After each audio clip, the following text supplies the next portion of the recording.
Okay, criminologists and future criminologists. The topic for today will be the ethics and values, emphasizing it on Republic Act 6713. Well, this is a sociology subject which is on the third day of our board examination when you usually take the board exam.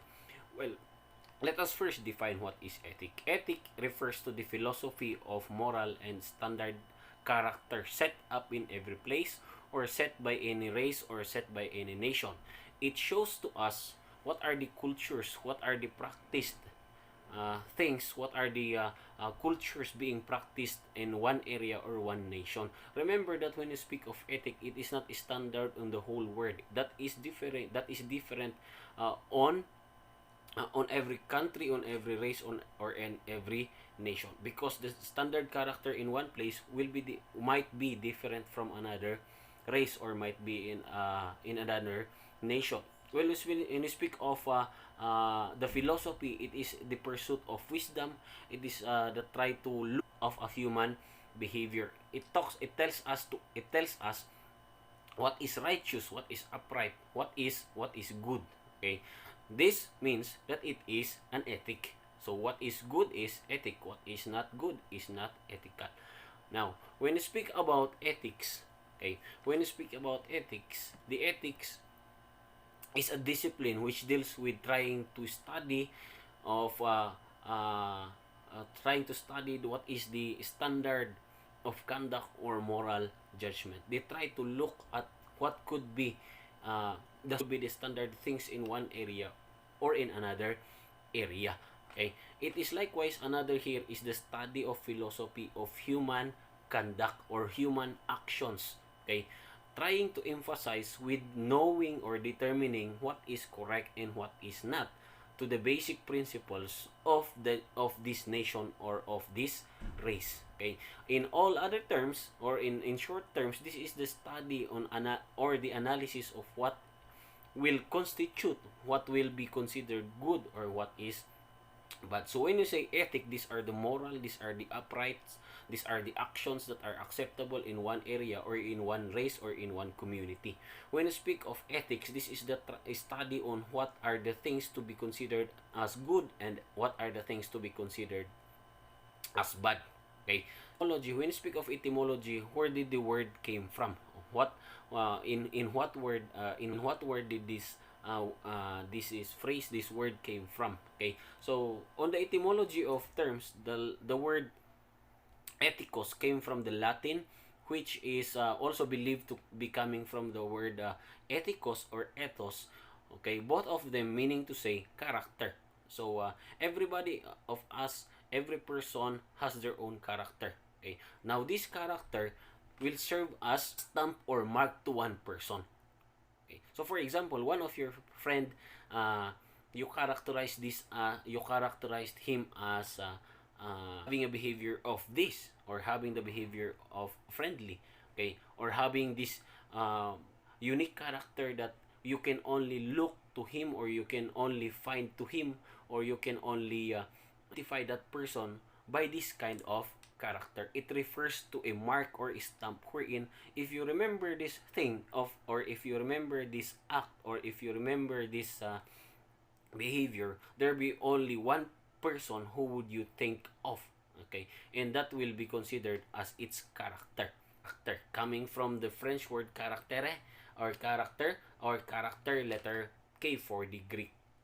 Now, when you speak of character, this is the combination of all the qualities or all the distinguishing marks of any classes of person. Let's say, for example, here in the Philippines, there would only be place in the Philippines wherein this person or this group of person in certain part of the Philippines will only be having these kinds of actions only, or will only be having this kind of distinctive marks or distinctive traits. Let's say, for example, our way of talking. The way of talking for every other places will be different. Okay, it will become their distinctive mark or trait, which is their character. Let's say, for example, the way how I speak Tagalog will be different from the way you speak in Tagalog. Will be a mark or a distinctive. It will be a trait which separates me from you.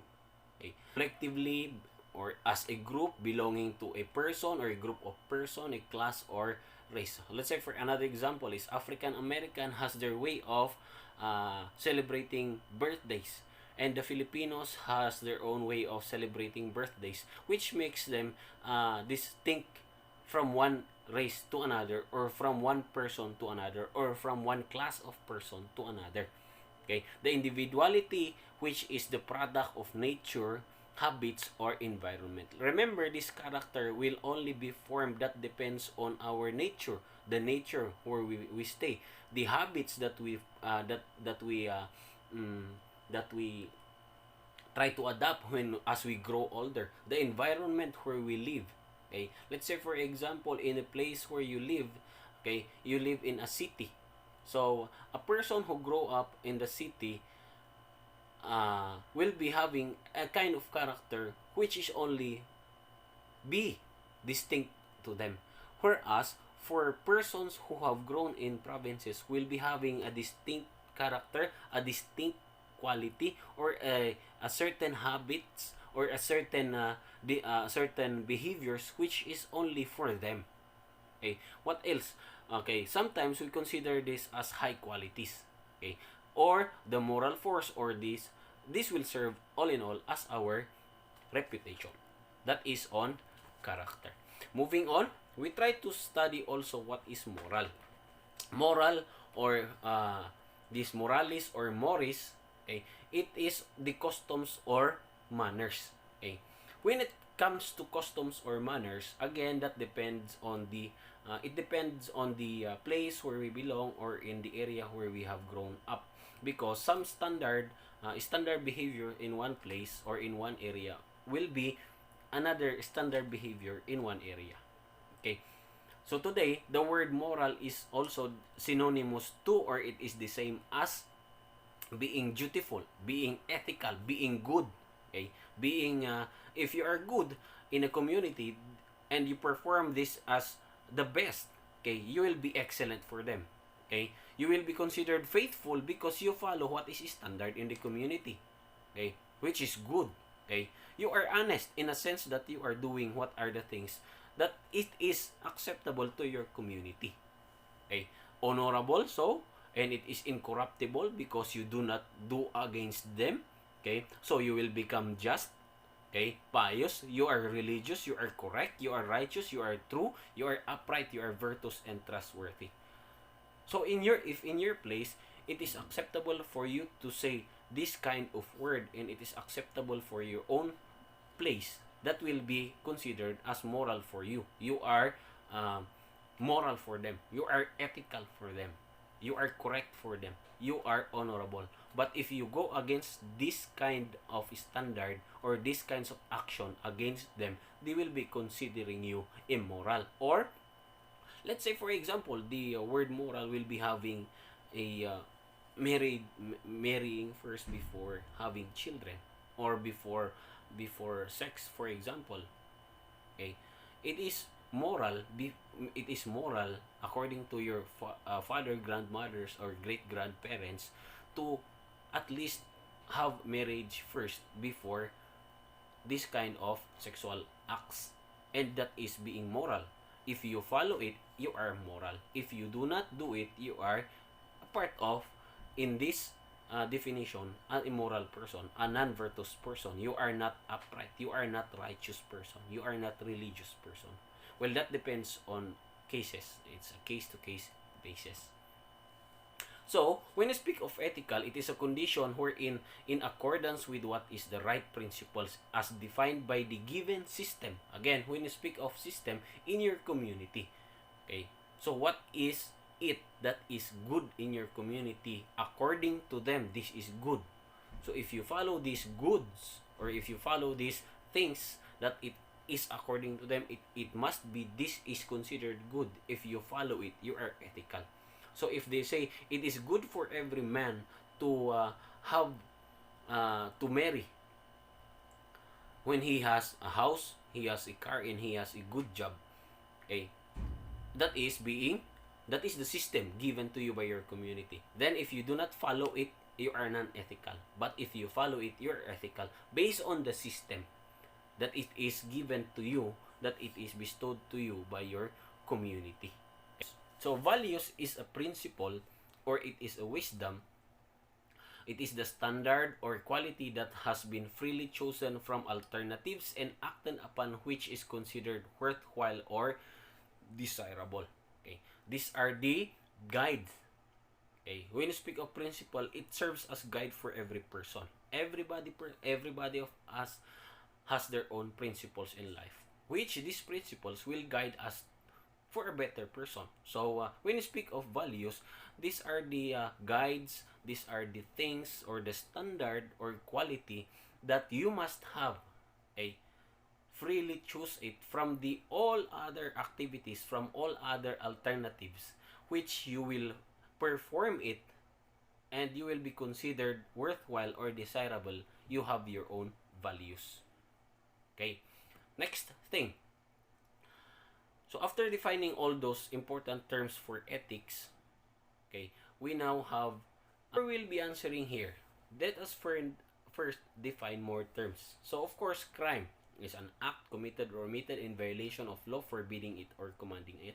Again, this is discussed on our this will be discussed on more videos that will be uploaded. I hope you will be looking at it. How do you define crime on the introduction of criminology? Okay, dishonesty is the concealment or distortion of truth. So for example, as a police officer, you must be able to tell the truth and nothing but the truth and the court. And if you do not, yan, being a police officer that is considered concealment of what is true, okay, in a manner of fact relevant to one's office or connected with the performance of his duties. In simple terms, you are lying, dishonesty. Okay, which disloyalty to the government, of course, abandonment or the renunciation. When you say abandonment, you do not perform, you opted not to. Okay, the renunciation of one's loyalty to the government of the Philippines or advocating the overthrow the government. Okay. Another one here is ethical standard. Well, on the ethical standard, just like we had discussed a while ago, these are groups. Okay, these are set of conducts or actions and behavior governing a group or a class or an organization. So, in one community, they will tell you these are the things. Okay, these are the things that this is our standard. Okay, if you do this standard, you are ethical. If you do this standard because this is the thing told to you to be done by the community, you are performing the ethical standard. This is to be done. This is to be done, or others you are performing. These are the is ethical standard. Gift, on the other hand, is a thing, any right, disposed or given to you with good or gratuitously, with good heart, or any act of liberally in favor of another, or in exchange of another, who accepts it, and shall include simulated, ostensibly, or onerous disposition thereof. Okay, so in that is defined according to this definition, by the way, is according to Republic Act 6713. Another one is incompetency. So when you say incompetency, being competent is being able to perform beyond what is expected to us. Well, if you do not do beyond actions, you do not do things beyond your capability, well, that is being incompetent, or not doing it without having ability is considered incompetency. And it says here, manifest lack of adequate ability. Adequate, you lack the ability. You lack the ability by physical, emotional, or any other forms, and fitness for the satisfactory performance of as a police officer by physical, intellectual, or quality. That you are expected to be having this kind of intellect and you do not have, for them you are incompetent. Another thing is this one.